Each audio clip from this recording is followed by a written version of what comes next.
Usually the fate of failed consoles is written not in the stars but in the machines themselves. The Commodore 64 GS, the Amstrad GX 4000, the Mattel Hyperscan, they failed because they were a bit crap.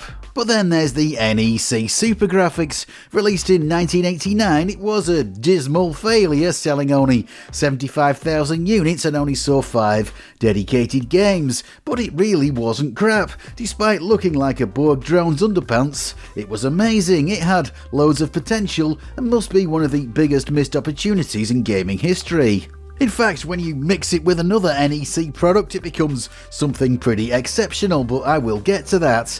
Let's start at the beginning. This is Dai Makimura, known in the West as Ghouls and Ghosts, the one and only launch title for this system. And yes, I am using obvious cheats to capture this footage. It is a really hard game. But, well, what is the Super Grafx? Well, it's an upgraded, improved version of the NEC PC Engine, the same system released in the West as the TurboGrafx 16. A system that was pretty top tier in the late 80s. It had way more power than the NES, but it did lose out in some major ways to Sega's brand new Mega Drive, aka the Genesis. The Super Grafx then seems to be NEC's attempt to claw back the advantage, and it does manage that pretty well. Although fully backwards compatible with original PC Engine games, the Super Grafx had literally twice the graphical power thanks to having literally 2 of the original system's graphics chips. That was the upgrade, the same thing again with some extra circuitry to mix the output of the 2 chips, plus some extra RAM. That means instead of just 1 layer of background graphics, we've now got 2, the same as the Mega Drive, allowing for true parallax scrolling effects. It also means double the number of sprites or moving objects that can be on the screen, going from 64 to 128, taking it ahead of the Mega Drive's 80. Even the original TG16 beats the Mega Drive on colour, and the Super Grafx inherits all those properties and adds a little more. A colour palette of 512 shades in total, and all of those can be on screen at once, which is ahead of the Mega Drive, which is limited to just 61 colours on screen most of the time. Comparing the same game on both systems, the Super Grafx definitely comes out better. It's more colourful, it's more detailed, and looks really darn good for a home console game from 1989. To be absolutely fair, this doesn't put the Mega Drive in the best light. There are, of course, better looking games than this on that system, but it does show up some of its weaknesses. The Super Grafx, though, can do even better, so let's take a look at another entry from this tiny library that's even more impressive. But before I get onto that, can I just insert a reminder here to subscribe if you haven't done already? That would be amazing. But on with the show, and it's 1941 Counterattack, another one from Capcom. Released in August 1991, this was the system's last game, and maybe its best, at least its best looking.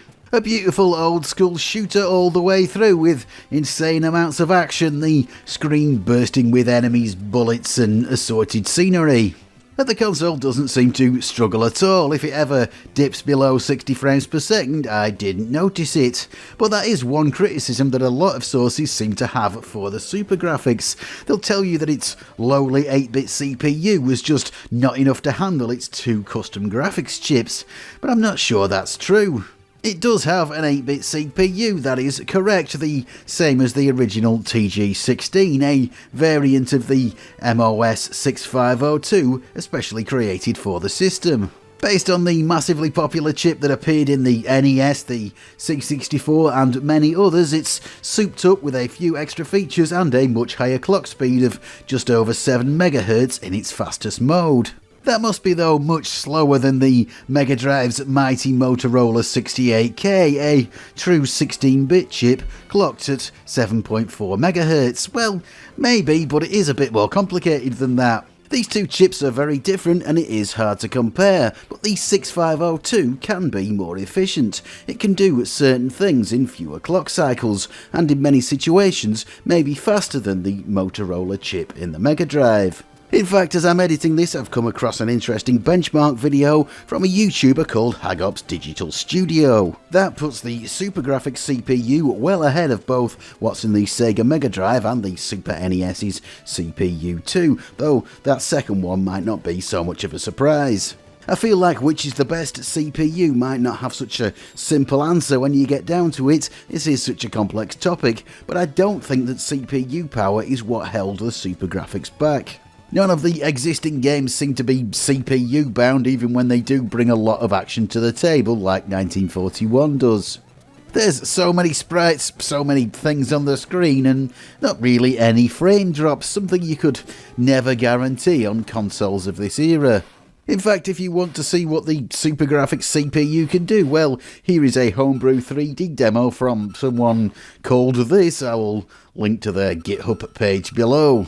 There's also this Hue Zero, a Mode 7 style tech demo by Chris Covell. It's actually for the stock TurboGrafx, but the CPU is the same. It can't quite do what the real Mode 7 on the Super NES can, but, well, it does look good.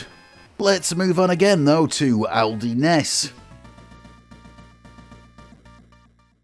I think that's how you say it, but, well, the way I pronounce it, it ends up sounding like it might be a village near Southend-on-Sea. But anyway, to give it its full title, it's Aldi NES, the mission code for Rage Crisis, and that is a heck of a sentence, made by a team of former IREM employees, and yeah, it's not hard to see the comparison with IREM's huge arcade hit from a few years before, R-Type.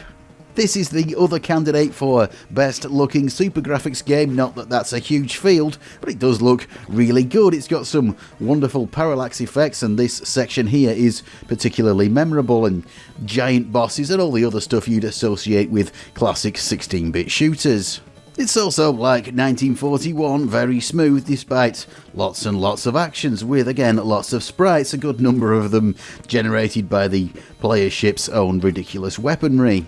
But that is what makes a good shooter, and smoothness was something that even the Super NES sometimes struggled with, but, well, speaking of the Super NES, that does beat the SuperGrafx in many other key ways. It can do more background layers, it can do real transparency effects, it's got Mode 7 scaling and rotation, a whole bag of tricks, and that's not to mention what game enhancement chips like the SuperFX brought to the table. We've seen that the SuperGrafx can show up the Mega Drive at times, but I'm probably going to have a hard time convincing you that it can beat the Super NES in any meaningful way just going from the games that came out for this thing. We've seen the best, and taking a look at the other offerings in the library, it's pretty slim pickings. This isn't going to win the day. The other two proper SuperGrafx games aren't terrible, but they aren't that good either. This console is nothing but an also-ran, not that much of an upgrade to anything, not worth the cost of admission. No wonder it sank without trace. That's what you may well be saying at this point, and well, maybe, but I do think it has a lot of untapped potential and could perhaps do things that the Super NES, the Mega Drive, or most other consoles until the 32-bit era would struggle with. So let's talk about fighting games, a genre where the SuperGrafx might have excelled if it ever had the chance. This is Fatal Fury Special on the Super Nintendo, and it is a decent port of the Neo Geo arcade game. It's pretty responsive, it looks good, but it's not perfect. There are things missing. The characters are a bit smaller than the arcade original. There's less animation. It's all a bit downgraded. So what is it that lets the Super Nintendo down specifically? What is it lacking, and how could the SuperGrafx perhaps beat it? Well, first of all, sprites, that is, moving objects, and sprites, like all graphics in these systems, are made up of tiles, blocks of pixels arranged on the screen like a mosaic. The Super NES can have up to 34 sprite tiles on any one line. Whether they're all next to each other or jumbled on top of each other, that's the max you can have. The SuperGrafx though can have 64 tiles on any one row, and the Super NES can cover the whole screen once completely with its sprites with a little bit left over, but the SuperGrafx can do it twice. You might not want to literally cover the entire screen with moving objects, but you could want lots of things to overlap, lots of objects in smaller areas of the screen, and the SuperGrafx lets you do more. Bigger character graphics, bigger enemies, fireballs, flames, explosions, deep parallax effects. There's loads of things you could do with these sprites. Let's move on to Art of Fighting whilst we think of another problem, and that is video memory. If you want to show graphics on the screen, they need to be in the video memory, and there's only so much space there. In fact, the Super Nintendo can only use 512 unique tiles to draw its sprites with. Using emulator debug features, we can see this sprite data in memory as this game is running. The Super Nintendo doesn't have anywhere near enough room for all the animation frames for both these characters, so new data is constantly streamed in. The trouble is you can only do this so quickly. There's only a small number of new tiles you can load in for each frame of animation. That means in practice you need to keep the characters smaller and less detailed. And the SuperGrafx, well, it's got twice as much video memory as the Super Nintendo, and it works in a slightly different way. It can have up to 2048 unique sprite tiles, and it can load in new ones more quickly too. The Super NES can only load new graphics data at certain points in each frame of animation, but the SuperGrafx has much more time for this operation. This means that the SuperGrafx could potentially have larger, more detailed characters, closer to the arcade originals of these huge games. And it wouldn't just be sprites either, there's more space for background graphics too. This is all a bit abstract, I know, but I can give you some clues as to what might be possible with the original PC Engine port of Art of Fighting. Already this looks better than the Super NES version, even with only one of the two graphics chips. The PC Engine TurboGrafx can still store more sprite data and load graphics more quickly. Not in every case, but an awful lot of TurboGrafx fighting games do look better than the Super NES equivalents. And the SuperGrafx could have gone even further than that and come up with even better looking games. It couldn't compete with the Super NES in a lot of ways, but I really think it could have done better with dense 2D graphics. Now you might point out that Art of Fighting runs on the PC Engine CD, another upgrade to the original system, and that is true, but whilst it does add more storage space and some more work RAM, it doesn't really increase the graphical capabilities by themselves.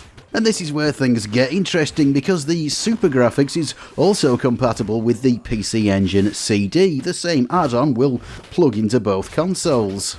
It can run PC Engine CD games at no problem, but it can also combine the features of both. The twin graphics chip of the Super System and all the storage and extra RAM of the CD system. But the trouble is, sadly, no one ever made use of this combo. No one ever did anything with it. With these two together, you've got what must have been, for a while at least, the most powerful console in the world, and not one game came out for it. Yeah, this situation does seem very strange to me. Well, even just the plain cartridge games on this thing could have been exceptional with all that VRAM and all those sprites. Look at Street Fighter 2, a PC Engine cartridge release. It's a brilliant arcade port, but the SuperGrafx version could have been even better than that. And what about Strider, another fantastic port, this time for the CD system, but again the SuperGrafx could have done it even better. And yeah, possibly if you really get to pushing it that far, the CPU might actually become a problem here, but wow, there really is some power in this. One of the problems often with failed systems is that they were hard to program for, the Sega CD, the Atari Jaguar, but I really can't see this would have been. The original console was built to be a better NES, one that developers could make the jump to without a steep learning curve. The SuperGrafx adds some complexity, but not loads more, and developers who could cope with the Super NES could cope with this, I would guess. So why did the SuperGrafx fail so badly, and why did NEC ditch it so quickly? Well, it's hard to find info about it, it really is, but price seems to have been a factor. It cost the equivalent of just under $300 at launch, which doesn't sound too bad until you realise that both the Super Nintendo and the Mega Drive cost less than half of that in Japan. And the PC Engine CD was a huge success too, against the odds, because console add-ons usually never work. NEC had a viable upgrade path for their console, and they probably weren't bothered that the SuperGrafx fell by the wayside. But ignoring the SuperGrafx might have been a mistake. The PC Engine's home turf was Japan, and that's where it sold in big numbers, but as the TurboGrafx 16 it didn't do so well in America, and that's putting it mildly.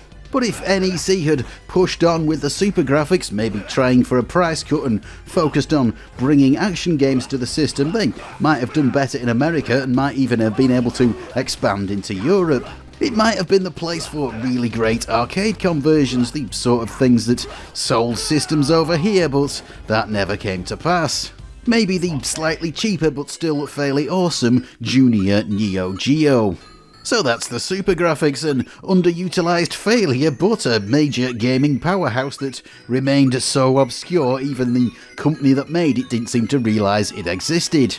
Yes, it would have been pretty expensive to actually put the SuperGrafx together with the CD system at the time. Well, certainly it's going to be pretty expensive now, but you could say the same thing about the Sega 32X and the Mega CD, and that kind of happened with a small handful of games, though not any good ones.